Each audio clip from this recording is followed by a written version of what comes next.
Hello, hello, hello. Welcome back. This is Hambbage, and we're about to play some more hardcore Minecraft. So, thanks for joining me, and let's get going. Um, Minecraft is here, and we're playing it. So, right back into the world. Um, in the last episode, we definitely hung out. Yeah, we're still down in the basement here. We did just a little bit more mining. We basically were doing that just to, let's bring you upstairs. We were doing that just to get rid of an old wooden pickaxe that we had, and if we'd found some stuff along the way, it would have been awesome. But we didn't. That's okay. You can't get diamonds on every trip. There's that dirt we were talking about. Um, but because we did so much, we built these awesome stairs.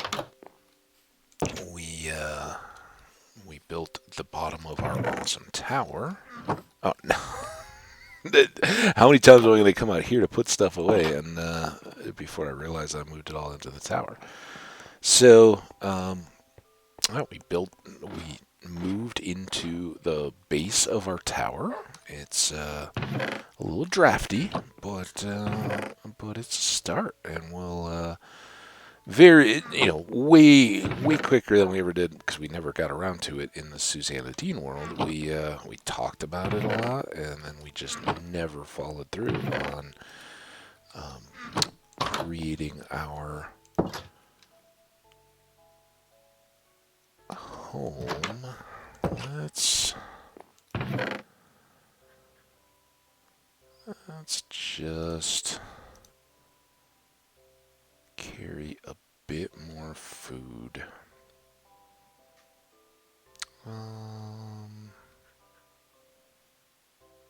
Yeah, I mean, I think we'll take everything. Maybe we won't. I'm torn. We're not going to be doing, I expect, a lot of mining. Shovel, maybe. Only one axe. Alright, good enough. Let's go.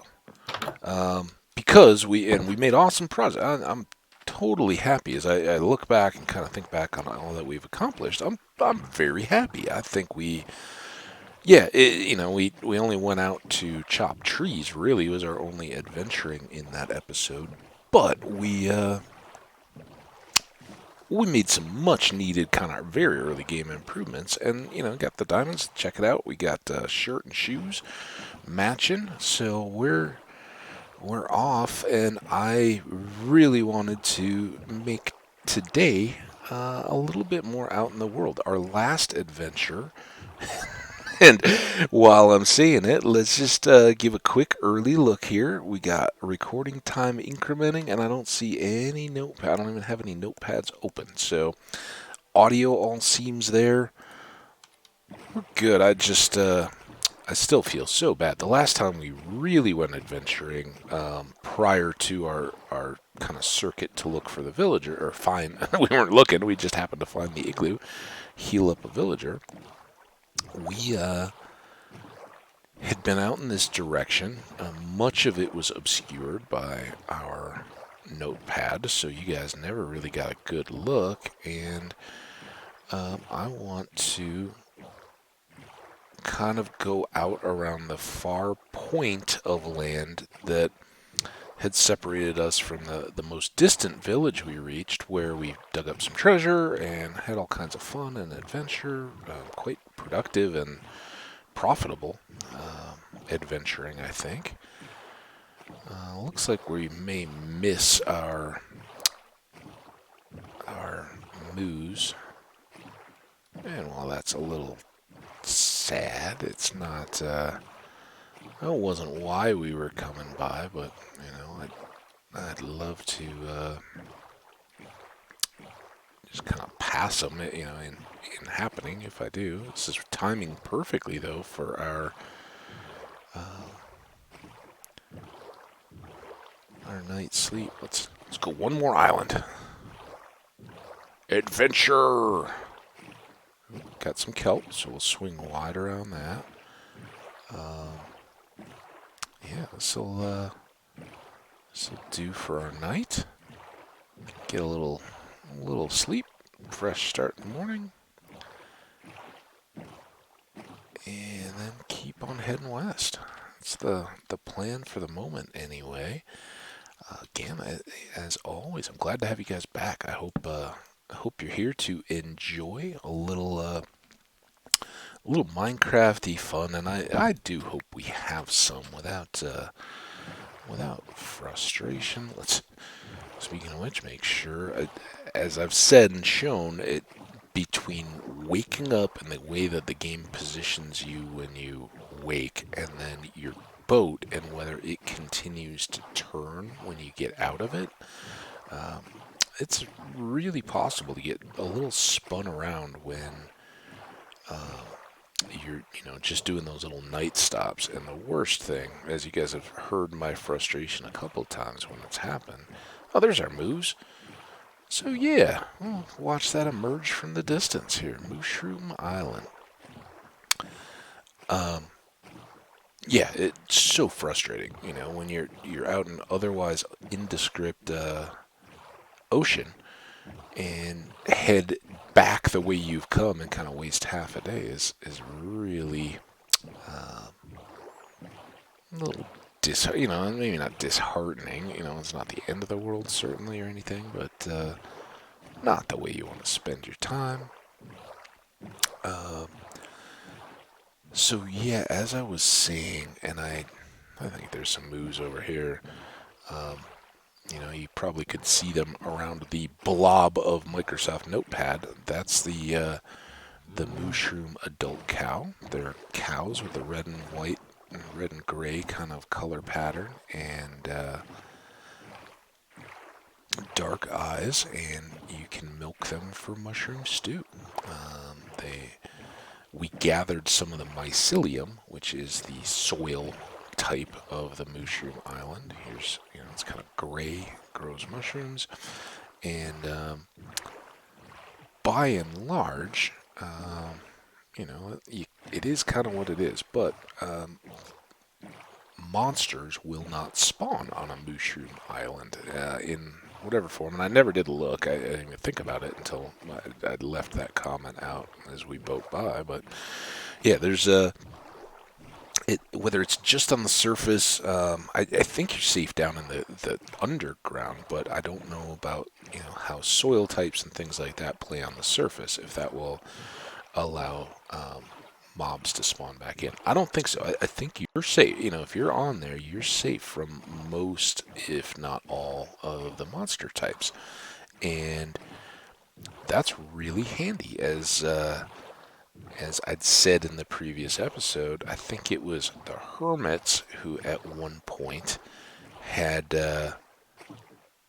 made one of their world's kind of central islands on a mushroom island, and it was great. They had a trading center and all that kind of stuff, and they're so good about collectively lighting projects and all that kind of stuff, and making all of that stylistic and fit into the world that they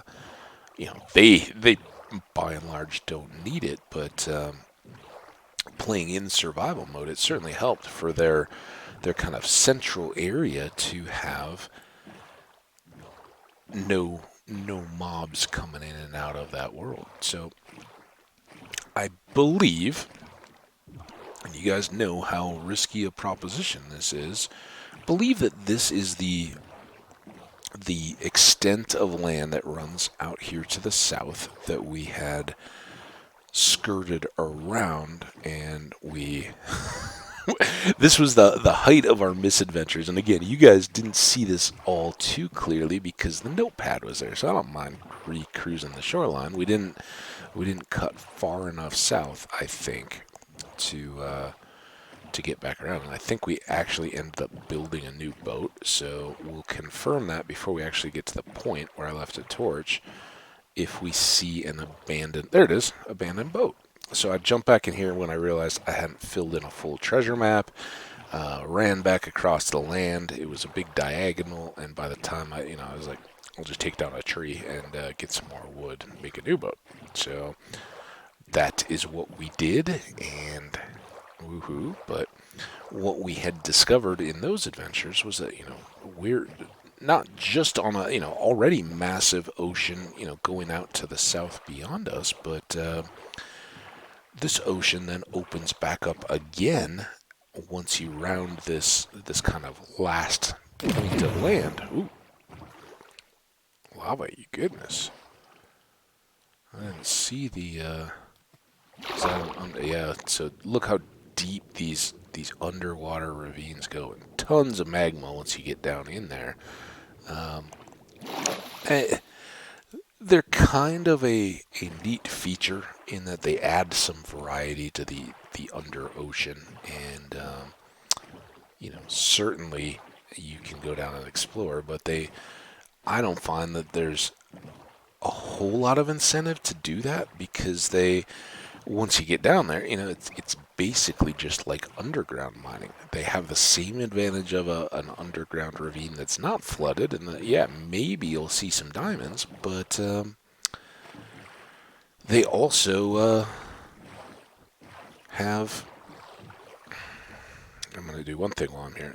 They also have water, so you have to manage all that, and it just I don't tend to spend a ton of time going down and exploring them. At least I haven't. If you guys have found reasons to spend a lot of time down there, let me know. But that's kind of where I sit on the whole underwater ravine situation.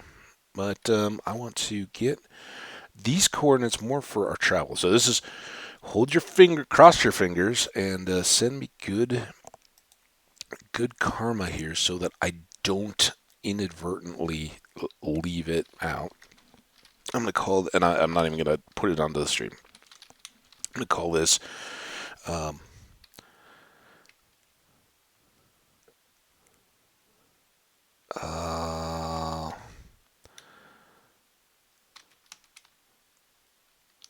not far. It's long land finger lands end. And this is at negative 3071, 2915. All right, so why am I doing that even? It's way out in the middle of nowhere. There's nothing particularly great here, but what we'll know is that this is what we have to be out to at least that point on. Here, I'll pull back up again. So we need to be out to at least the 2915 on the Z. If we start coming back in here, that number's going to go lower. If we go the other way, it's going to. So we can know, since I'm planning to check out this village, as I'm planning to head in this direction, I can kind of know, all right, well, if I get to here and then just head straight back, that'll keep me on course. So, and just, a little trick. We know we could certainly, break our boat, walk across some of that land at any point beyond, but it's always good to just kind of have a reference point along the way. Whoa! That was a puffer fish, I suspect. Yeah, there he is. You can just see him out there. I don't know always that looks like another one. I don't always know what triggers the puffer fish. I had the ill fortune once of making a darkroom mob spawner in what apparently was a puffer hotspot, and they would always pop in my my elevator as I was trying to use it. So they can be unexpected. It's not a huge deal. You get that little bit of poison. You don't want to die from that, and they can hit you with, much like the witches, they can hit you with different severities. So sometimes, you gotta, just in a minimum, if you've got some food, you're gonna be okay. Just eat as you're your hunger tries to fill in the initial poison damage, and as long as you have some more to keep it from going too low, you'll be all right. But yeah, unexpected. You really don't see those coming. For just a moment, I thought it was maybe a drowned, and that would have been cool. I think I'm gonna leave the apples. We're on the far. We're hoping to go to the further reaches of this ocean, and we don't want to get bogged down. We also don't want to end up just, necessarily dropping otherwise good stuff. Lots of beet seeds. When we get those going, we're gonna we'll just have a full field just to start from. We don't even have to harvest. But yeah, I don't want to. I don't want to carry too much extra junk.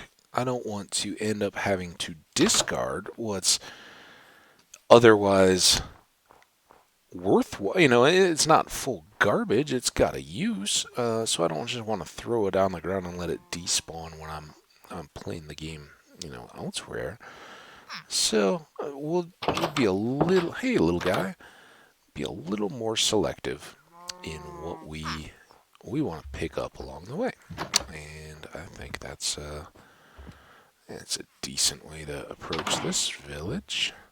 So we'll do, 1 diamond. That's all we have at the moment. So it doesn't give us a lot to work with, but it's something. I think for now, let's go ahead and put our boat back in the water, and let's see if this is,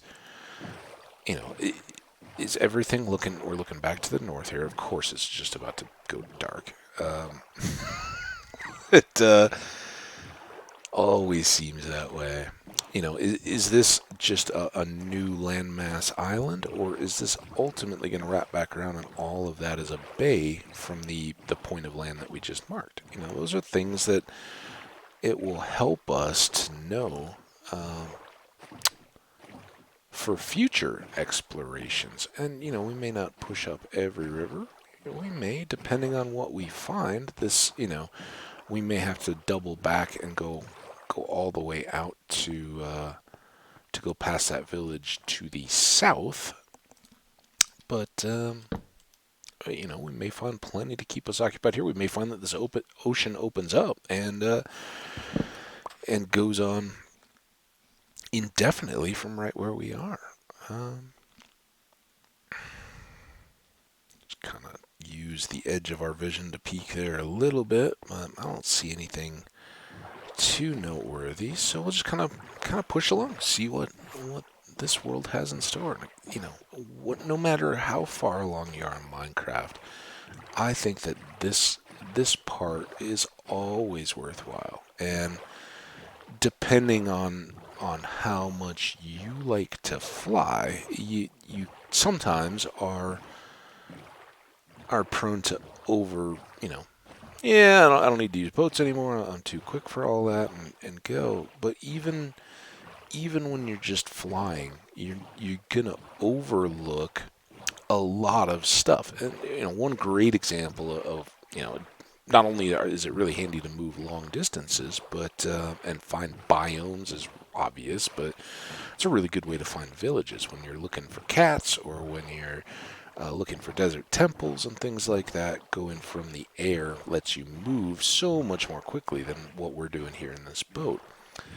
But you miss out on stuff along the way too. You're going to miss any potential to find ships. You're going to probably, miss out on little random spots along the way. We got another igloo out here, and it looks like this one's got more villagers.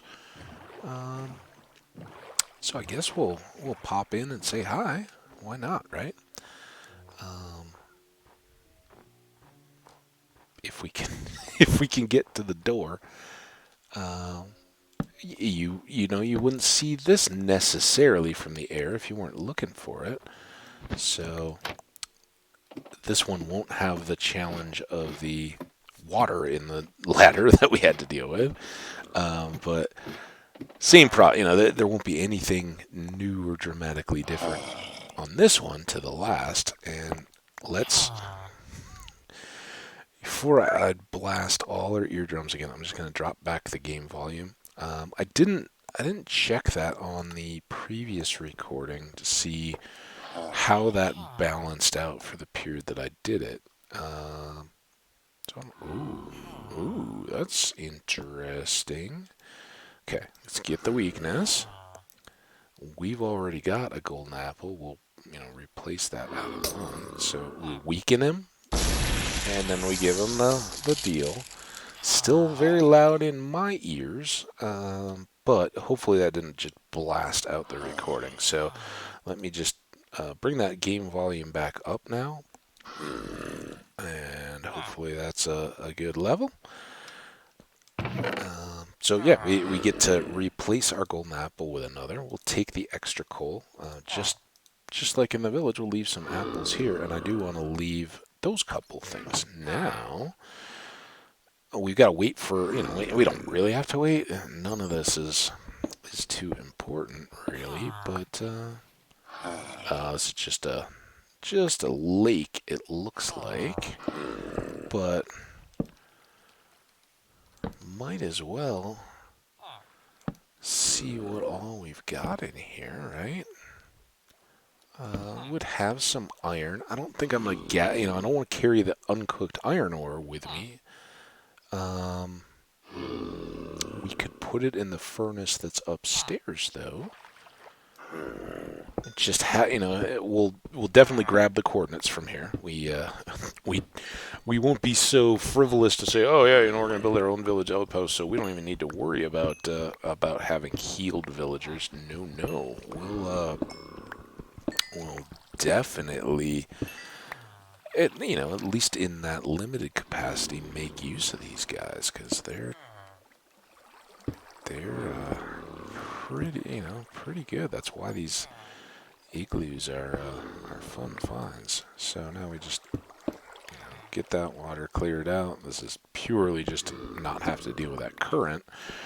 So we'll grab up all this coal, get what iron there was over on that opposite end. We can take that back up in the top of the igloo. There's a tool chest and a furnace, which I've often kind of yeah, you want to have a couple little things in there, but it's usually you got your own stuff. Now I did once upon a time. I had a world that I actually made, spawned in a tundra and just found an igloo right on my first day and kind of built from there. I died. Surprise! I'm sure you're all shocked at that, but it was. Oh, and that is the natural construction to have you jump onto the ladder there. I just noticed that. We wondered at the last igloo why I was short a ladder, and that was why. So we only need to use one of these pieces of coal that we gathered, but this will. I don't know if I can back place these iron. That would actually be okay for science. Nope. Nope. Well, we'll have 3 pieces of iron when and if we do come back. Well, when we come back, however we decide to set him up with trades, will definitely come along. So yeah, just like the last one, we were actually working on clearing the ladder the last time he healed, and as I believe I mentioned, their amount of time can vary a little bit. It's just kind of random. It's within a range that it takes them to recover, and then you'll just see them pop back into healed villager mode. So we'll keep an eye on him here. I'm gonna just take a sip.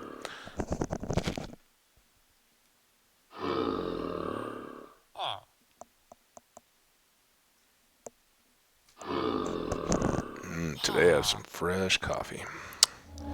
There. He turned his back. He was like, "Oh, the shame, the horror." But yeah, now he's equipped as a regular old villager. They won't go anywhere while they're here. When you've villagers just won't despawn anyway. but they certainly won't when they're in these environments. You know, he can't wander off, go anywhere. So he's safe and secure.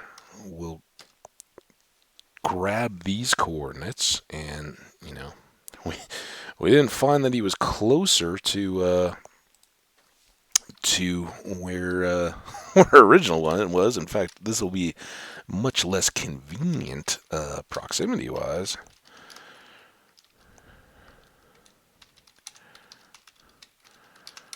We're going to call this one Igloo Villager Outpost number 2. May put a west on that, but let's get the coordinates. Negative 374. Excuse the hiccups. 2598. And then, yeah, we'll call this one west in parentheses, and we'll call the original one south. Parentheses. All right, so yeah, again, being very careful not to obscure the screen. I'm back. Looks like we're in good shape. We'll just jot that down. We're not gonna, because we're busy adventuring, we're not gonna waste a whole lot of time. That's an interestingly straight little column of dirt, but maybe it's just weird. I don't know. This was cool. We definitely did well by grabbing a second healed villager. So already with just a diamond, I think we picked up an emerald too. With just those things, and if nothing else, the beet seeds will help us out quite a bit. I think we had one back at home. So when you have few, any multiples are greatly, if you have a full stack and you add 5, not much value to that. That's just, okay, well, yeah, it doesn't change our capacity to grow beets any. We'll just have a couple extra, but, by the time we harvest a full stack's worth, we'll have plenty. But when you only have one, that means that you got to grow a full cycle of beets, get 3 beet seeds, repeat, and each, eventually you've got that almost exponential type growth. But for the beginning, you don't. It's very slow, and so starting with 2 even, then you got a row and a half on your second round, and starting with 4, you're already looking at multiple rows by the time you've grown back up. Now that, I think, was the puffer fish sound. I don't want to. Yeah, there he is. See him back here? I think that's him, not a tropical. Yeah, so he's a puffer fish, and that sound was him going bloop and puffing up. As in nature, a puffer fish, when threatened, inflates themselves, and their scales, which normally lie kind of flat along an elongated body, have points on the ends of all of those flat lying scales, and when they puff, they all stick outward and make them tough to eat specifically. And I believe it's the puffer fish that's the potentially poisonous sushi delicacy. The Simpsons did an episode on it once. It's kind of probably a bigger deal just in legend than it actually is. But I think that's puffer fish, and I think that's why in the game they're poisonous. It used to be that it was just a poisoned food item that you would only get poisoned if you ate it. But no longer the case in the game, as the fish themselves can exist out in the water. It used to be you could only find those fish by fishing them up. If you swam underwater, you'd never see one. They didn't exist as entities. It was more a mechanic of the fishing pole itself. Now you can, you can encounter them just like you can kill salmon and cod with a sword. You can at least see, as we just did, the puffer fish out there. And if they, if you're swimming or boating past them, as we showed earlier, if they puff and get you, you'll endure a little bit of that poison. So yeah, I don't find there's any real way to watch for them, but as you heard, there's a sound effect, and I just wanted to kind of add the visibility to that. I think this is all coral, but it looks very building coral. That's just cool looking. House coral. Yeah, I mean, I guess they always can make little cubey things. Now, what's this guy? That seems different. Just a... Oh, shoot. Okay. We can do this. Oh, you're not the guy, though. Oh, man. Oh, gosh. All right. Swim. Swim. Where's our boat? Can't go back to the boat. Oh, boy.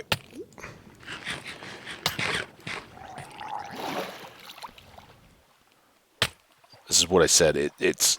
We can maybe still pull this, but we've got to be able to be careful about it. Those tridents are wicked. We want to try to fight him because we want to hopefully get the trident, but we if you're just out in the middle of the open ocean, they can eat you for lunch, and you don't stand a whole lot of a chance. See, our shield was almost brand new when we started. Now, where is he? I wish he would kind of close to more range, because what I'm trying to do is kite him away from all the other drowned, or better, pull the other drowned in front so that he ends up hitting them with tridents. And I think I heard at least one go down that he hit. Okay, so this is better. We don't want to fight him when he's in the kelp. Now where'd he go? There. Got you now, sucker. I hope. Get.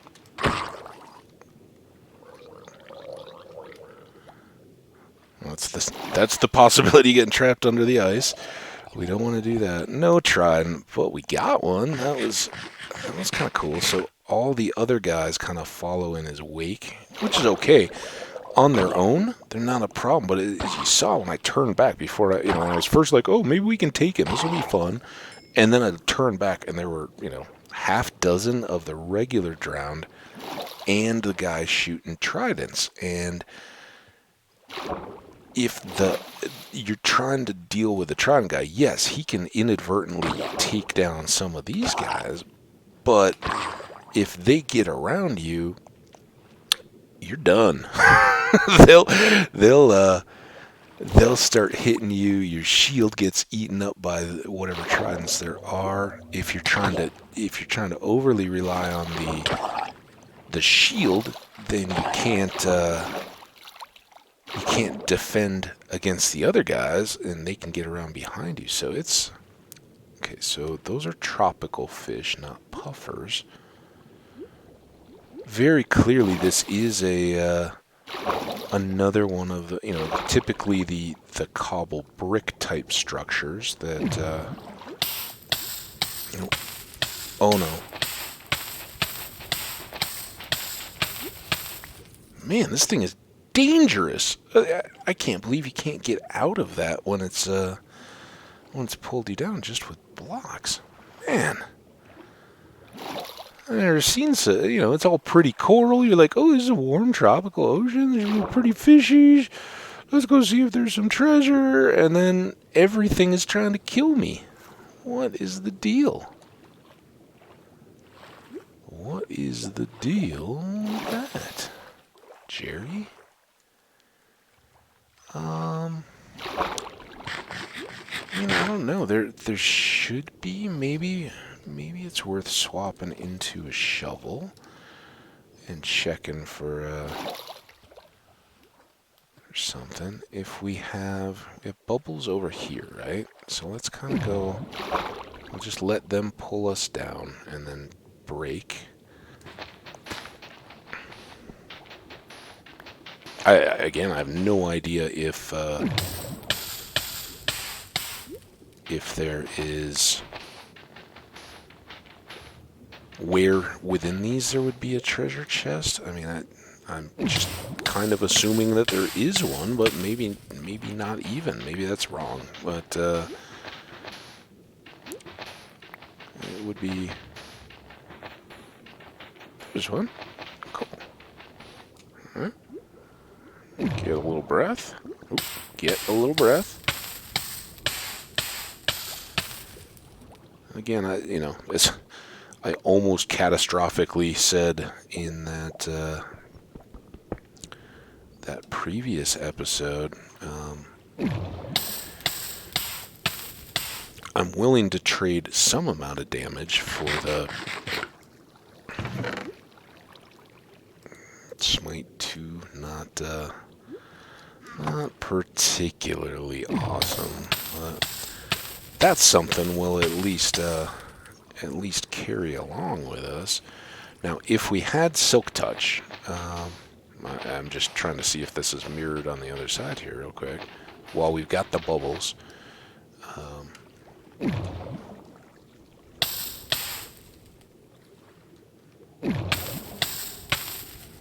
may as well at least try.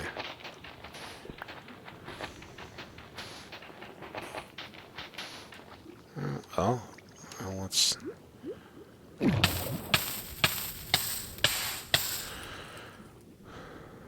least gave us a little air pocket here, so it's like it wants us to keep. These may become trolly in trying to get out of them. I don't know. I think we did all right with that. Maybe I'm missing stuff. I don't know. Oh, come on.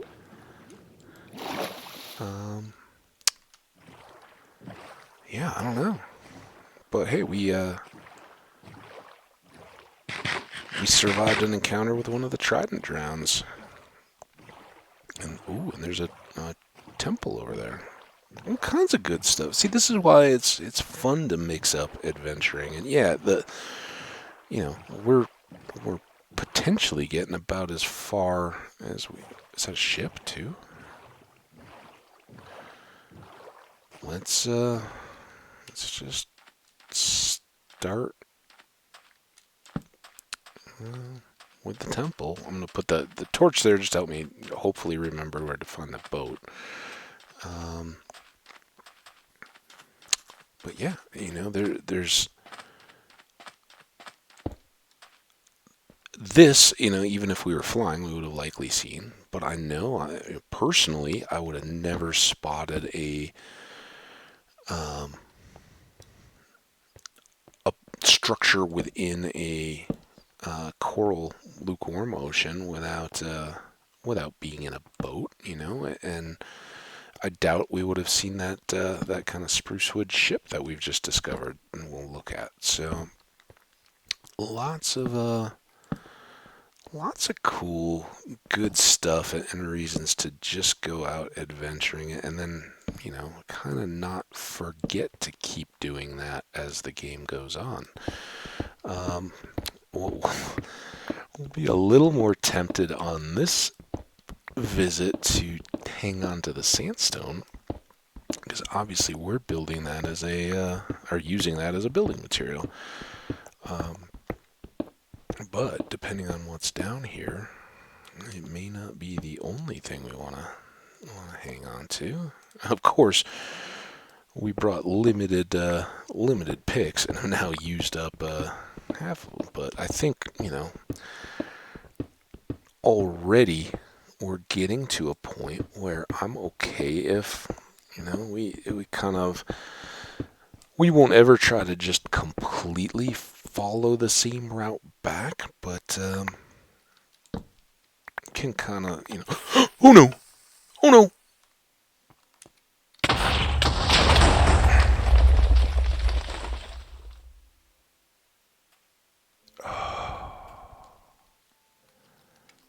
We survived, and that's always something. Ha ha ha ha. I don't think anything that comes out of those chests survives. The only other time I've even seen one blow up was when there must have been a mob in the room, and I just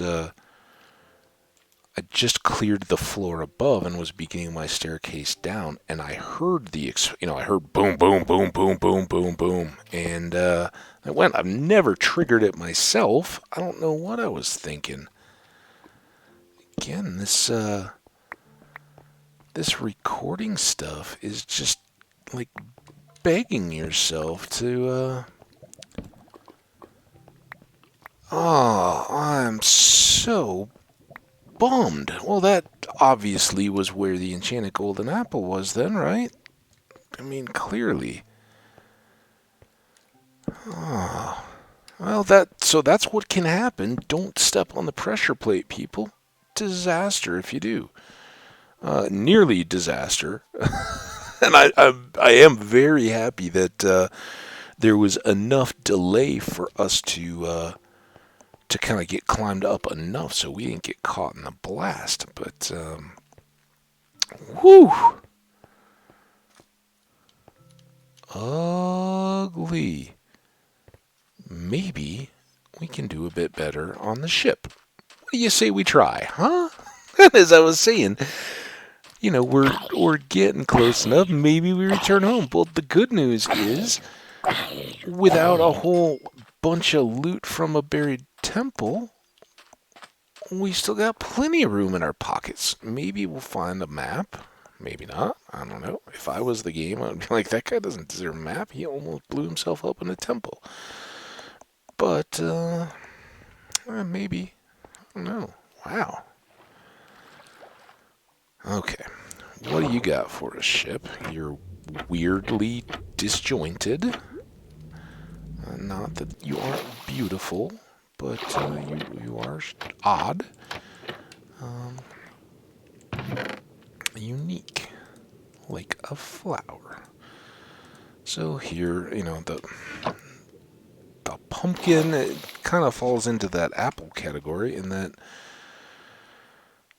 do we really need it? Maybe. This seems likely bad. I mean, it's going to work. We got some air and we get the map.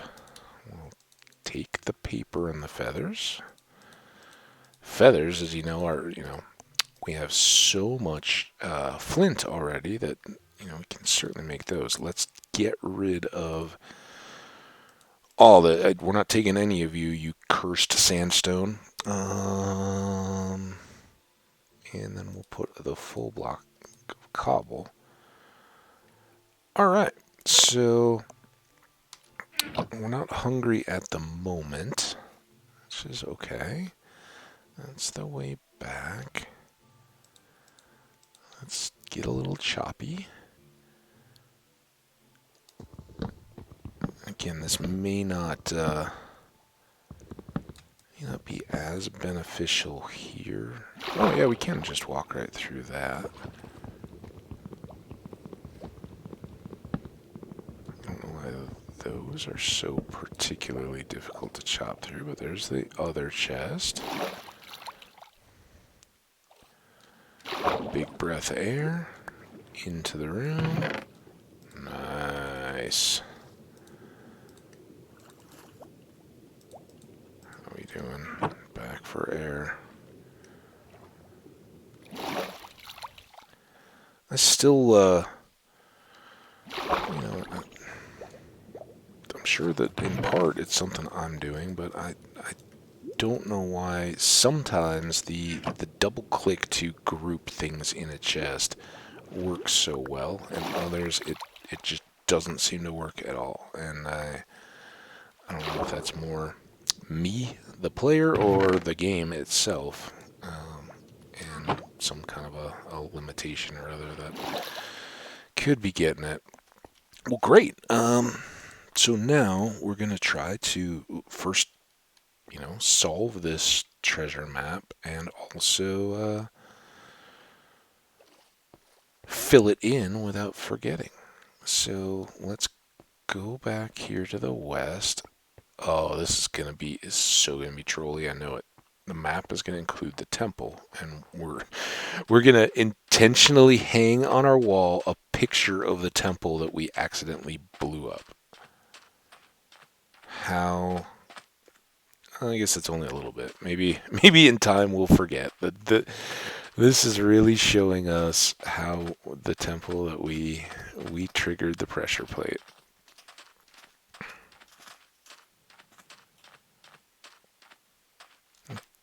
I don't know if that was the bunny or just the headphones or what, and I don't know if it picks up as well in the video. It was like two different sets of footsteps, one in one channel in one ear and one in the other, and yeah, maybe it was the bunny.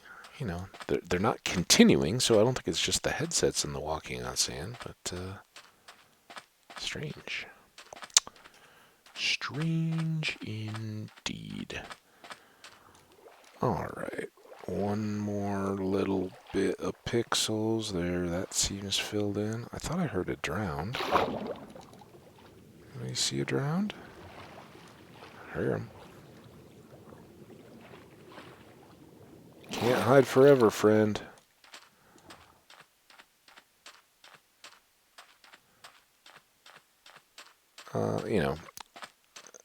Aside from the hugely desirable tridents, that's the peak prize that you can get out of drowns of any, and they only come from the ones that show them. But the next appealing things that you can get out of any of the drowned and are a reason to, if you hear them, or, you see one, go ahead and jump out of your boat and take them on. And they're not too terribly dangerous, as I fortunately successfully showed in when they're in groups. Oh, we're right on it. Let's see if we can do this right. If you... Yeah, there he is. So he's got a fishing rod and a nautilus shell. We'll see what, if any of that, he dropped. And none of it. He dropped some... Oh, no, there it is. Cool. So we got a nautilus shell. Those, again, come in handy in later game crafting, whatever. So... glad we actually did find him. Now we gotta go back to our little map technique. We'll go straight up, get some air, straight back down, do some mining. Now I don't think that it'll be under dirt. I think it has to be sand or gravel, so that further kind of helps us limit our search. Probably on the one we're standing on. So let's drop back down and try to get off of it. Well, it's due. There we go. We've been incredibly fortunate in all of our worlds at how accessible the chests have been. Even when you do the map puzzle, you're standing on the right spot. It isn't a sure thing that you're going to get easily. I've had ones where you kind of have to dig a mini mine just to get down to them, much less get anything out. So this good haul of various stuff. And see, again, for those who don't know, you shift and then double click on an item in a chest, so those iron bars, and it will pull all of them into your hand, so you have a full full stack. Oh, wait, before we do that, let's do this. We can just try for a different special stew effect. So what did we get on this one? It was whatever it was almost instantly gone, so very short-lived. But yeah, they have a number of different effects that you get from the suspicious stew. So I just want to grab that and see if it would show. Depending on what they are, they may have a very short duration like that. It seemed to kind of flash. It may have been a blindness or an invisibility or something. Can't say for certain, but yeah, lots of those. Well, we seem to be competent to hold some TNT after recent history. So let's load our pockets up. No chance of setting that off on ourselves. And we'll put away the zombie flesh. Alright. So yeah, good haul. All of a sudden we're coming out of this doing very well indeed. Our boat's over here. As we're swimming, we I don't know if we can forwards. No, it will pop us back up when we look in our pockets, which is weird. Oh, that was noteworthy though. Let's get over to our boat, and then we're gonna look at our inventory because I hadn't even really noticed. I want to show that. Look at how much the iron gear that we had. The shield actually held up. I wasn't real effectively using it because most of the time I was swimming away from that trident drowned guy. But look at the damage he does to the weaker armor, and that's we several times we've died with our iron armor on. That's the indication of just how. Oh, I put that back in, but nearly. We'll do a night cruise, starlit boat ride. Fill in the map. And that's kind of think of that as the back when gender roles were more clearly defined among children, and I'm thinking specifically of like the chores and things that they had to do. Kind of, I don't even know if kids know anymore, but like Little House on the Prairie type stuff, right? That was a immensely popular first book series by Laura Ingalls Wilder, and then the television show in the 80s, I think, that featured Michael Landon as the father of the Ingalls family. It was a woman who wrote about what in her time was a very changing world, but her childhood experiences, largely true. I don't know as much. My growing up, tangent alert.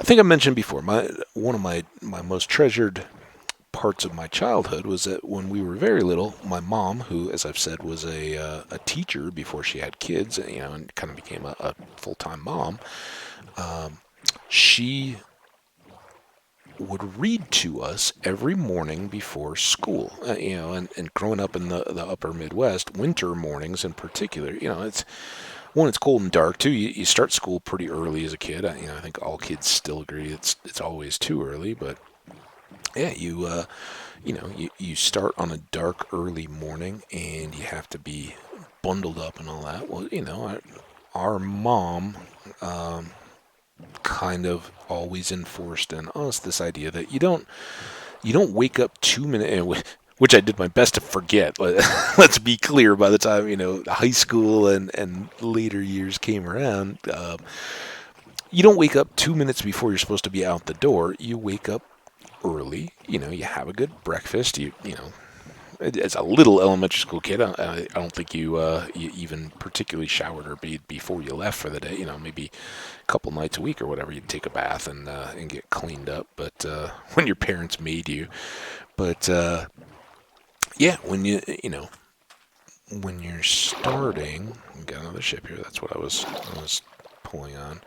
When you're starting your day, it's good to take some time and kind of get fully awake. And you know, she wasn't hyping or advertising, or we weren't aware that you want some time for your brain to wake up before you're supposed to go to school and expect it to retain stuff that you're going to learn. So she would get us up. Our dad had to, leave for work, but we'd get up and kind of have breakfast. And when he finished up and went on his way, we would sit at the table. He'd probably have already started eating by the time we got to the table, all that kind of stuff. But by the time we were, eating our own food and then just chilling after, my mom would read a chapter usually, or, I don't remember exactly how much, based on whatever time was available. She would read a chapter of a book or, a section or something. And really, at a younger than our own reading age would have likely facilitated, she would, introduce us to some of the classics of young, youthful literature, and it was awesome, that. And she tried to, I think, kind of rotate it back and forth. So, some of them were more typically boys' stories, and some of them were girls' stories. And they weren't, she never bothered to say, oh, yeah, this is the one for the boy. You just have to suffer. No, these are good stories. You're gonna listen. And so I'm sure there were many more than I remember, but we definitely at these breakfasts and on some road trips that I described in previous videos. We read through the Laura Ingalls Wilder books. Those were, they were stories about a girl, but they dealt with the frontier. The rough track of her life was that I think she was born in Wisconsin, or the first book at least was the big woods, and they lived in the forests of Wisconsin, which I, as an adult, later, thought, oh well, one, that always resonated anyway, but two, that roughly approximates the childhood arrival of John Muir in the United States. His family came over from Scotland, and his father was going to be a farmer in Wisconsin first, and so very cool to have that parallel later in life that I learned about. This gets a little more sketchy. Again, next time we come out on one of these boat adventures, we're going to bring along that respiration helmet that we have. I mean, why wouldn't we, right? So if that was the map, and that is presumably the back of the boat, the treasure would typically be higher and further back. So I don't think we've got any chance of that, but we may have of the kind of food chest. So let's just go under first, see where roughly that would be, and I think about here. And then we'll come back up, get another big air, and start a little choppy. Oh, we got drowned. I hear him. I don't, when I start to hear those carrying through the water, I don't worry too much at first about locating. I want to get my air and keep it. Now, I don't see him immediately around. He could be under the boat or something, or trapped inside it, maybe. But I'm hearing enough to make me think I'm not wrong.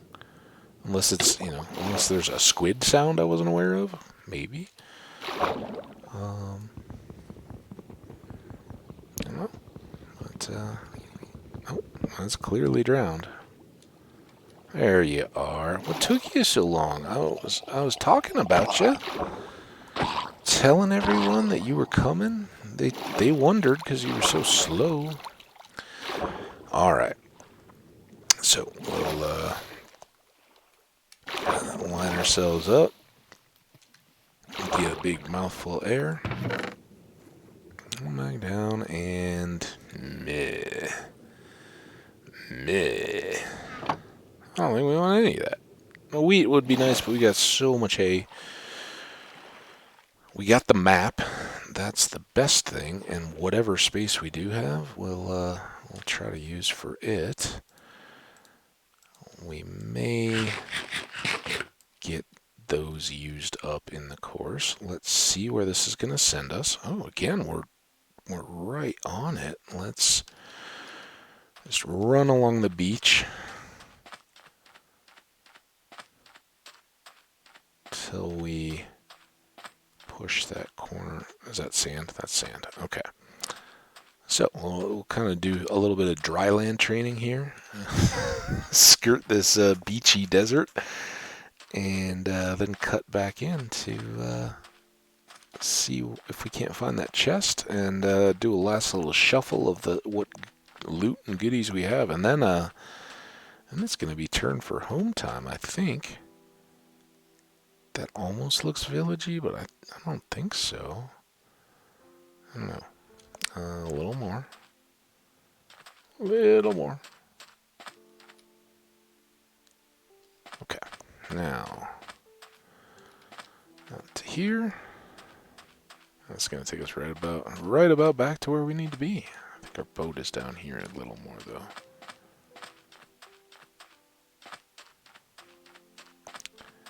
Here, boaty, boaty, boaty, boaty. Boaty? Boaty! Lots of extra running.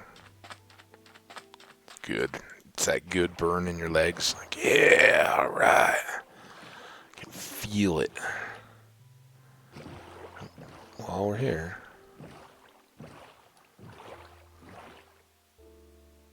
Good. Past the river. Maybe out on the point of this thing. Nope, further back even than that. Maybe out on this little gravelly plateau.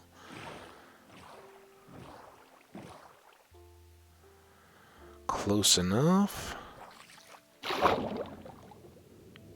One more over, one more back-ish. Always discover that you've at some point swapped axe for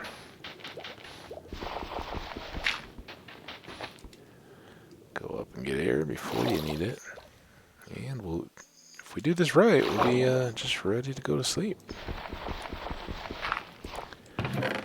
Alright, so more good emeralds. Unfortunately, it would have been cool to get it, getting greedy, but 2 more diamonds would have been awesome. We could have made a hat. But as is, we got another Heart of the Sea. I mean, we've almost fully stacked our iron back up just from walking, or boating around without any mining or anything else. So, I think that's gonna kind of mark let's make a commemorative kind of spire here. I mean, it's not anything too crazy, but this is just when you put your stone into the torch slot, remember to put the torches back before you try to light up your pillar. So this was just kind of, as far as we made it around the new coast that we were exploring. And I think what we'll do, so we kind of come in here. Somewhere out there was that in the coral structure that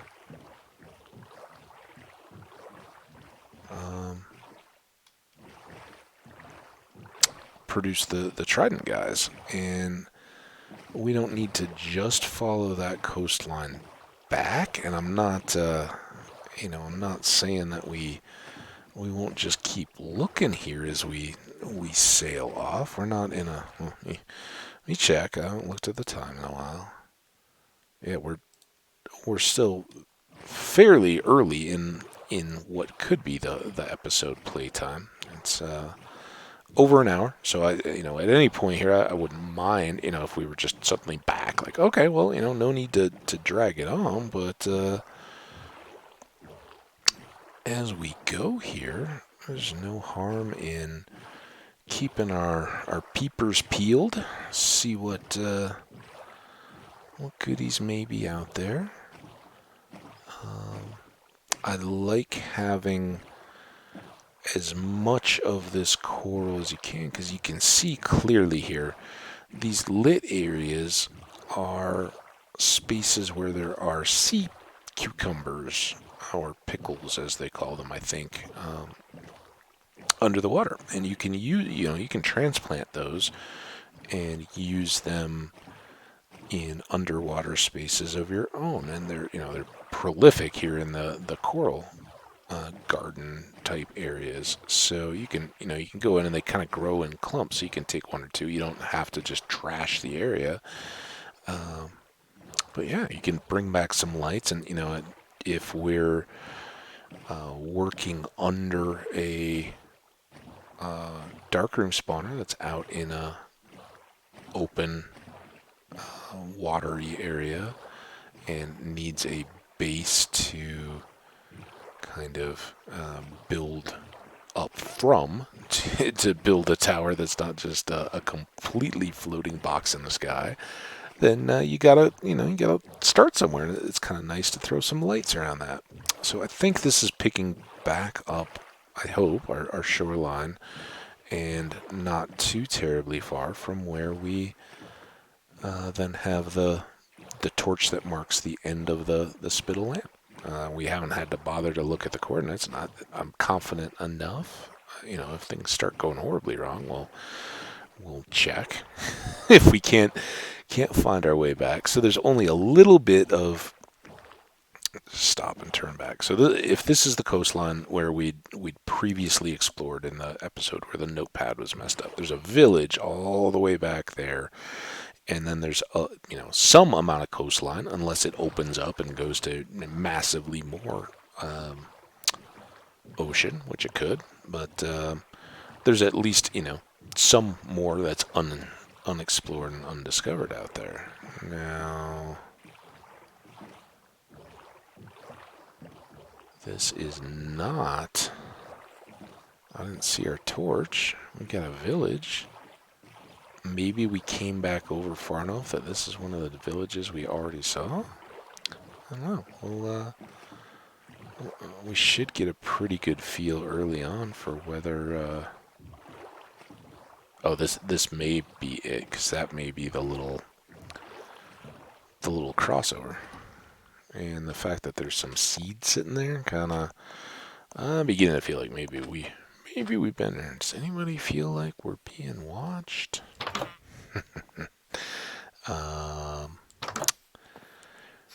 Yeah. We maybe talked about how we weren't going to harvest melons because we already had some. Okay, here's an open door and a very clearly looted chest. So yeah, absolutely. This is where we had come through. That should then be our little finger of land, and that extends far, far out, and we don't need to go back that far because we know, smart explorer adventurers that we are, that we're just a quick little jaunt across some land if we go right up to the edge of that big hill. So we'll go over, we'll break our boat, we'll pick it up, drop it in on the other side, and then be by the kind of icebergs and the desert well that we've talked about. So, now what do we... I would like my boat back, please. Yeah, so it's always good, and I love having the coordinates, as you guys can see. I definitely rely on them and want to have them in case things go bad. And I Same goes for life. I think as a person who likes to explore outdoors and things like that, you are begging for trouble if you don't have, hiking, camping kind of stuff in particular, but even when you're driving or going on a trip or something, or just walking in an unfamiliar city, you're begging for trouble if you don't have the tools to get you back on track. Now, for most of us in the modern world, that just is as easy as having your cell phone, right? You feel like you're lost, you pull up a map on your phone and you go, all right, where am I, and where is that in proximity to wherever it is I want to go? And it shows you, and you're back on your way before you can blink. We did fill in both these maps completely, right? What we didn't get was any more leather. That's a bummer. We still may have to go to a intermediary cow killing trip before we get full crops going. But yeah, this is familiar water, and like so many other things, that is a thing I like to do, and I recommend everybody do. Don't just constantly rely on a map when you don't necessarily have to. It's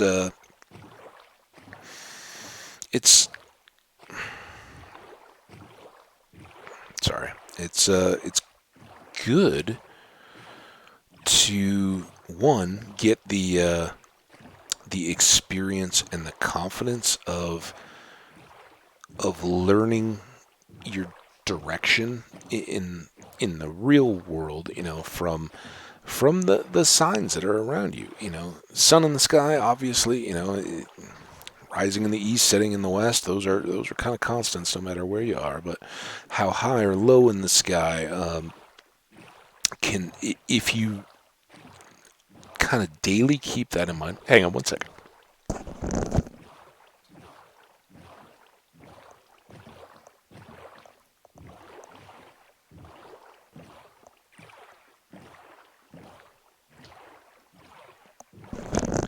Oh, I apologize. I was just kind of constantly fighting this little irritation in my throat, and it was breaking up my speech. So I just lifted the mic and got a quick sip of a drink here.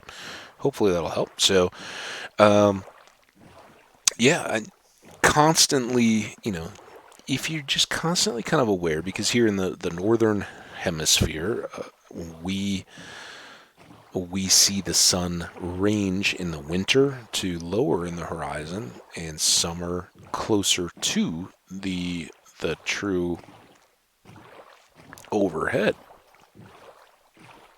But on a sunny day, if you just have a watch or even a pretty good feel of it's still morning or it's getting on towards evening, okay, the sun is moving either from the east or towards the west. Or if you've made yourself a little bit aware of how high in the sky up it sits at, midday, things like that, you can also get a feel for whether you're headed north or south. And the easiest way to do that is just putting a stick down, holding upright a stick that you find along the way and looking at the shadow. If it's a bright sunny day, this is pretty easy stuff. It's, and sometimes you don't even need to do that. But if you want to get a more specific bearing, and you have a watch, but you don't have anything else, check for noon, and then hold upright a stick and look at the shadow that's cast by the sun, and that will be an arrow pointing to north, as at right at noon or close enough to know, and you can kind of use that throughout the day.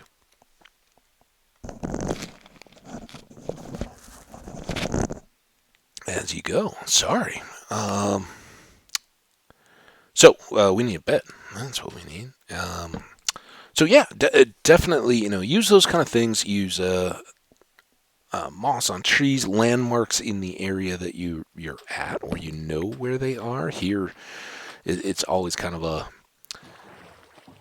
joke for new arrivals in Colorado, but you are absolutely it's inexcusable to say that you don't know which direction you're headed, because there's mountains which are to the west, and if you keep those on your left-hand side, you're always facing north. And they run in a stripe from for most of the breadth of the south to north stretch of the state, in a fairly straight line of just rampart of the Rockies. So you can always kind of know which way you're headed when you're in the front range and you have a sight line to those kind of things. When you get up into the mountains and things, that becomes more difficult, right? You can't see as far, and certainly cloudy days are a challenge. What do you do when the light is obscured by clouds?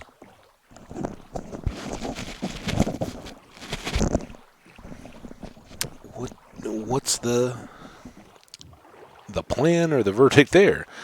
So these are our neighbor villagers, I think. So we came a little bit too aggressively to the south. For those kind of things, when it's a gray, cloudy day, you may have to look closer, but you can still use shadowy type stuff. If you look under cars and things that are larger, their shadows, while more diffuse, so they're not sharply defined, but you'll still see the bulk of the car has a shadow, and it will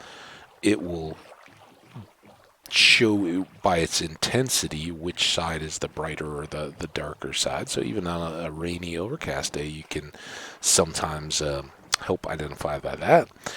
Um, but let's say you get out on a hike, largely where you are, using the close at hand tricks to not get yourself lost are equally rewarding in a brain enhancing kind of dopamine effect, where you're learning something and your body is conditioned to welcome that, so you get the good feeling. But let's say you're out walking in the forest. If you identify a big tree that you can kind of clearly see through the others, and it stands out, and you're not going to confuse it with others, you can kind of, okay, there's the top of the tree. Well, I can kind of go this way and through the forest, but I'm keeping that kind of on my left hand side because that's where it was.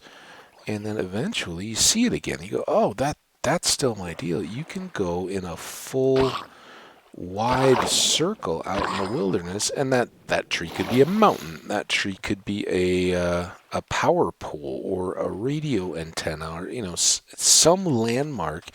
You can then work your way well around. And the other thing is, and I kind of do it with the boats and things out in Minecraft, but you're headed south.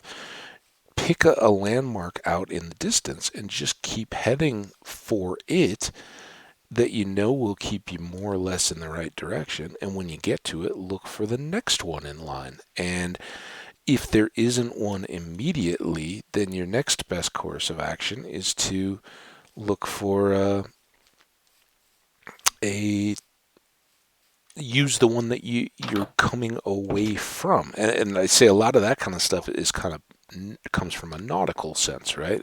Boats. If you're in a boat, and particularly in the ocean, you're not, you may have to go for a long, long time, and that's where stars and navigating through the planetary bodies that aren't just restricted to the Earth come in more handy. But by and large on land, or even if you're on a boat on a lake, you may not be able to see all the way across a lake in the direction you're headed, but usually you can see from a point from where you're coming to get to a point where you can see all the way across, if that makes sense, if that follows. But if you're headed, say this map is the shore, and we're getting into our boat and we're rowing and we're running around, we can't see anything in that direction, you can keep going and just kind of carefully checking back over your shoulder. And in real life, that's easy. The boat doesn't turn around when you turn, so you can just turn your head and look back and go, okay, still directly behind us. We're going in the right direction. Go out as far as you can, and when you begin to lose sight of that, then hopefully, you've got something else to sight on, or you have some of those other tools. Hopefully you can see the sun, or some of those. If you're headed out on a cloudy, potentially stormy day or at night and you can't see the stars or that kind of stuff, and you're on a boat in a body of water where you can't see from shore to shore, you're being a bit reckless if you don't have a compass or something, a GPS navigation system, something to help keep you on track, because you're kind of getting to the point where you're begging for trouble at that. So there's degrees of all this kind of stuff, right?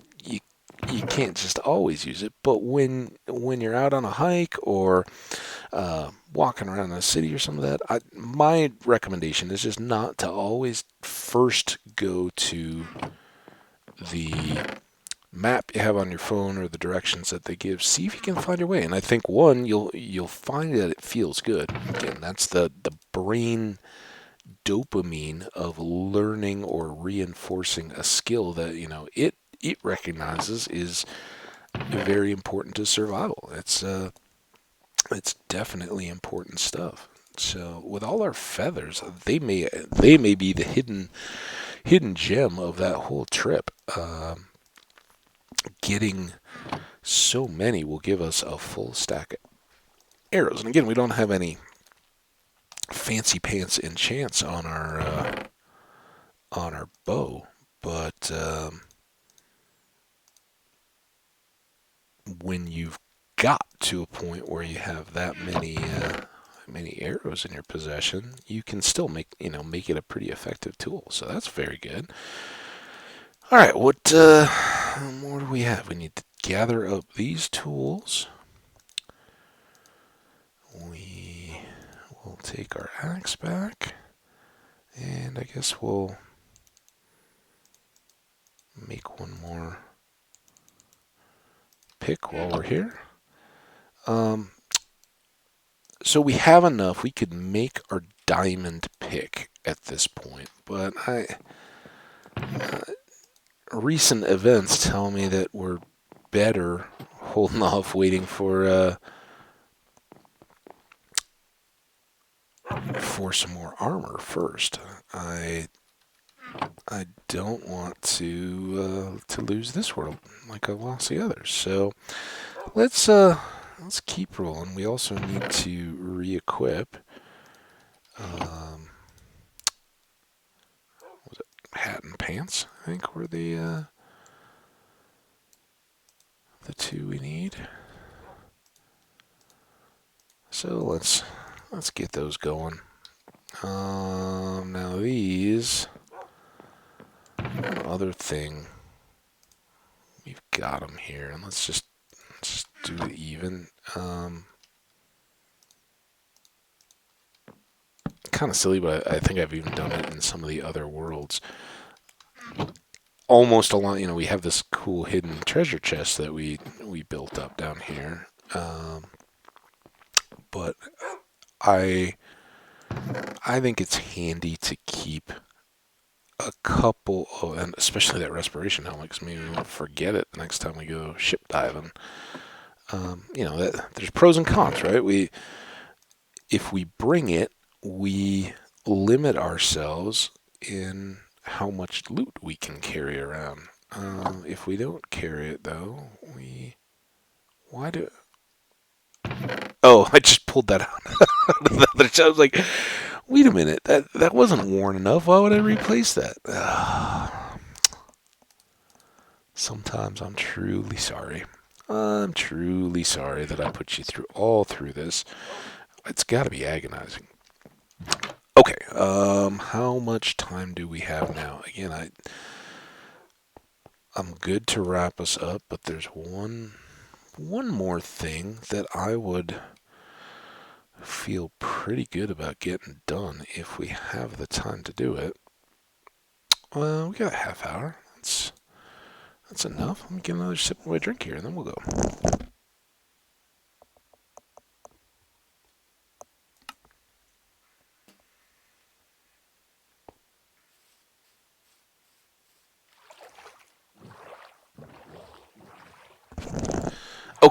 So we've gotten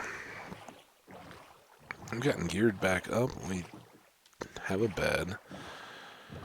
We're gonna go try to work our what hopefully will become a sandstone quarry here, as opposed to just digging more sand. Although as we've shown that those two aren't entirely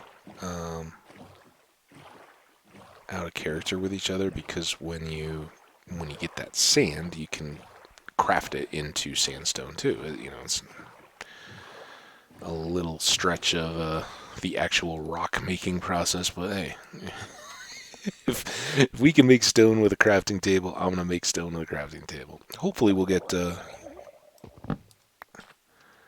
lots of these drowned around. I'm gonna keep killing you guys when I find you, so that maybe. Ooh, look at y'all. Maybe the next ones. Oh, there's a wandering trader. Now that we have bamboo, I'm a little less stoked. It's a cocoa bean? That'd be cool. A jungle sapling. Let's go buy that. Yeah. Hang on. Be right back. So we may not fully complete the task I had in mind, but having yet to even see a jungle, and I don't know if we'll have a hard requirement for Podzol to get it, but we didn't see Podzol in this world, did we? Was that Hondo? Did we even get that far in Hondo? I think we had gotten that far in Hondo, but I don't think we ever saw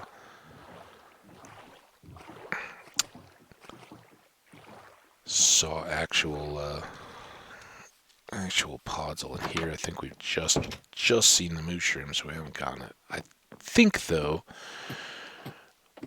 we can't grow giant.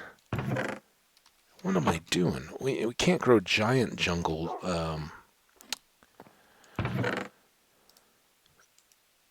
trees, but I think we can just grow them regular sized on grass or dirt. I think that's how that goes. We're going to find out. If he's still there, we haven't had any further disasters.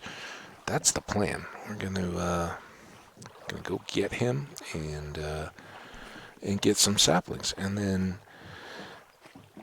I think I'm going to be too excited to just sit around digging up sand. If we do get those, we'll maybe do the boat trick, get some leads, and go back over and see if we can grow some jungle trees. Now, loads and loads and loads of layers of possible stuff here that we'll maybe not bother with right at the moment, but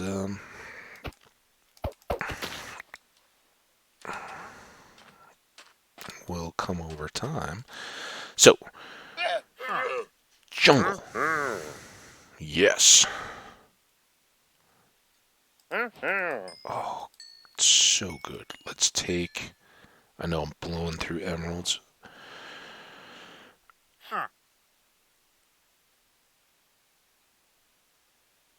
Let's take 8. Perfect. That's what he got. Thank you, sir. Now, we just threw down a ton of emeralds just on tree saplings. And you may be like, why on earth? All right, one again. Why on earth do we care? That's not that big a deal. Well, as I've said a couple times, there's two reasons that I really enjoy jungle wood. 3 that I can think of. One is the aesthetic. I like the coloring of it. I think it looks cool to build with, and that's fun by itself.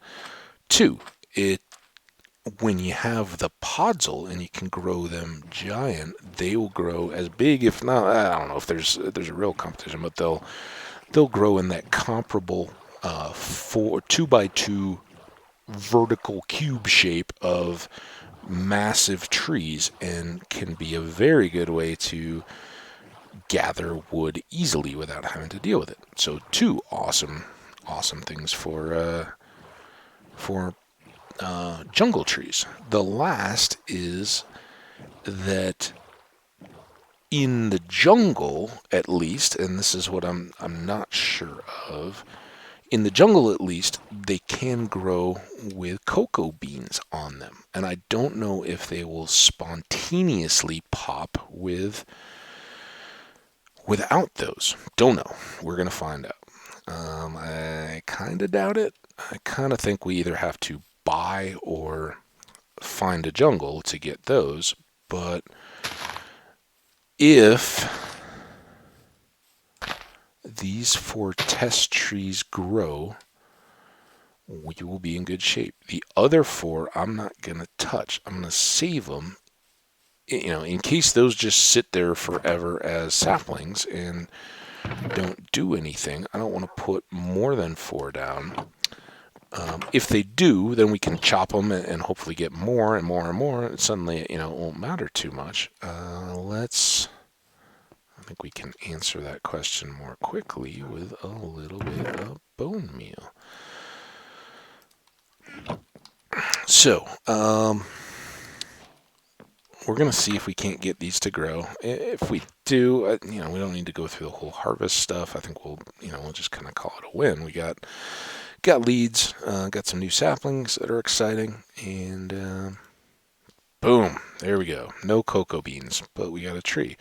Now these trees are going to be sort of potentially painful to try to harvest because they can grow quite tall, as you see. Whoa. Or they could grow low and push you down. But we got some jungle wood. They got their own leaf type, which is cool. More so when you have the silk touch to gather those. But if we chop these trees, those leaves should decay, and we should hopefully get some more saplings. You can see even just the trunks. They have this almost palm tree like banding on the bark, which is cool. And then on the inside, they have this kind of, it's not the red of the acacia that's set off with the gray bark, but it's almost almost like a cherry pink, candy cherry type pink color. Looks really good. I think it's another awesome wood. Been a fan since it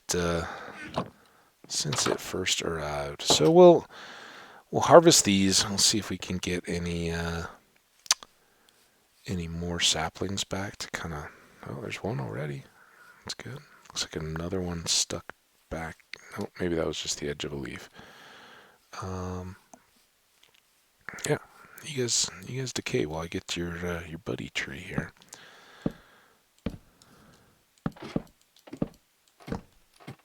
Oh, watch out! Don't step back off the ladder.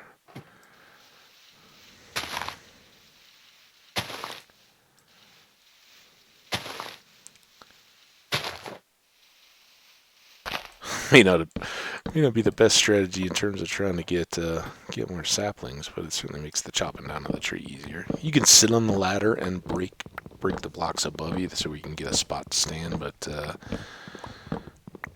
chopping from the ladder does slow down significantly. So already have at least 2 more trees.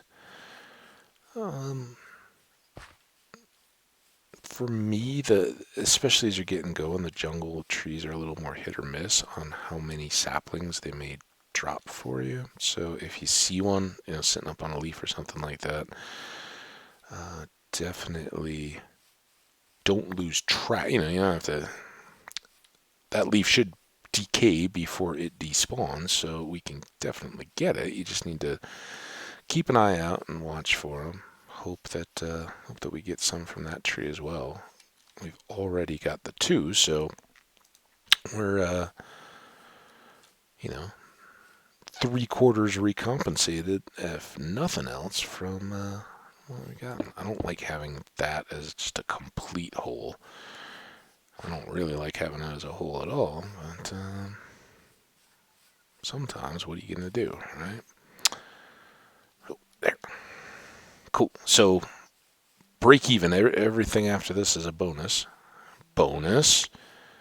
We're growing more jungle trees. Our jungle is spreading. Ooh, I got 2. Nice. Nice. Very good. We can maybe even let's get these planted again, and we'll leave these as a starting point for our next episode. Let's go over and just give our bamboo a little chopperoo, bamboo-aroo. Hear you, Skelly. And what did we say? We definitely want to keep these in kind of 2x2s, but I think we were kind of looking. Oh man, there's that same hole, right? So scared of this because I'm afraid when I hit that, it's all gonna go down. Maybe I can do it here. Bam. I don't know. Let's give these guys a torch, though. It's almost bedtime. And I've done so well. So well. Our adventuring, the only thing that could have even possibly gone better at all that was getting a trident, which we didn't, but that's all right. You can't win them all. And now we've got the next tree type in hand already. So that's very cool. As I said, eventually we'll want to use that to make cocoa trees or giant or cocoa growing area. Basically pseudo trees that are basically just there for the purpose of getting more and more cocoa beans, which you don't need many, unless you're dyeing stuff brown repeatedly. You don't need a ton. As you can see, we're now not concerned too much about future supplies of bamboo, although I think we'll continue to expand that. We'll want a lot for scaffolding, and scaffolding is another one of those things where it's easier to have it and just be ready to go, or build some more if you need it. And if we get to the point where we're building in remote locations, just being able to, hey, I got some more bamboo here. Let's just whip up another batch of scaffolding and then leave it wherever we do our building. Good place to be. Still getting adjusted to the new home. It's like stubbing your toe on a counter in the dark when you're in a new house. You don't know everything exactly, but all right, our equipment is unloaded. Next time, I think, it's subject to change by my whims and all that. I reserve full rights. It's my world. You guys are living in it. We will hopefully turn our attention back to the area here, having spent a long, wide-ranging adventure and gotten some good loots. We'll, maybe try to supplement our diamonds a little bit further. Definitely next up want to expand this, at least get a next floor above our heads that we can use to also shelter us if it rains, and keep this moving up first, and then once we're done with it, we'll start kicking out the walls. We've also got farming to do. We've got more mining for diamonds and dirt and all the rest of it. Maybe start cooking up some stone. Do we do the stone brick again for the deal, or do we just use raw sandstone and kind of go with that as our theme even around the yard? I don't know. We'll see. Keep those thoughts in mind if you have input. It may be, I don't know how how quickly my next play session will be relative to when the videos are coming up. I think this next one will be out a while, kind of spread out the next few. So it could be a minute, but please feel free. If you watch this and have any thoughts, think it's the right way, or think to mix up the construction materials, let me know. But I'm kind of thinking, yeah, well, it won't just be using the resources we're getting when we're working down deep in this area, but we can temporarily focus pretty hard on getting more sandstone, and at least for the farming, that will maybe prioritize a little bit more than the smooth stone, because we need the coal to cook that. So as we're doing more caves and adventuring in between, we'll push out. We'll need at least another stack and a bit of the smooth sandstone to come up another layer, and then we'll maybe do slabs this time to do an upper level of the acacia. I don't know, lots more to do, but that's where we're going to leave it for today. Thank you guys. It's always a pleasure. I definitely have enjoyed today's session. Prepare but don't hoard. I think we've tried to do both of these things several times over. Inadvertently, we may end up with some hoarding, but certainly, I've tried to allude to that as we visited some villager outposts or trade villages that are where the villagers live. They're not our outposts; they're just villages. And we've gone, and when we haven't needed stuff, we've tried to leave it there. So we're not just greedy hoarders. We're just trying to make our way in, and sometimes we need to borrow a few things to do that. So awesome, as always. And I try to say it each time. Thank you so much for watching. I will do my best to try to keep Windows notepads and death from interrupting our sessions.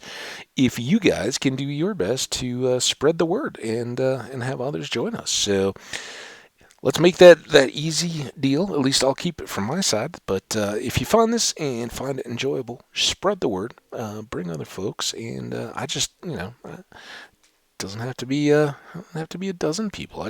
I hope that whether it's today or you're finding this in their year-old videos, you enjoy the opportunity to kind of see worlds evolve and the twists and turns they take along the way. And it's a pleasure to envision other folks doing that with my content, as I have with people that have come before me. So take care of yourselves out there.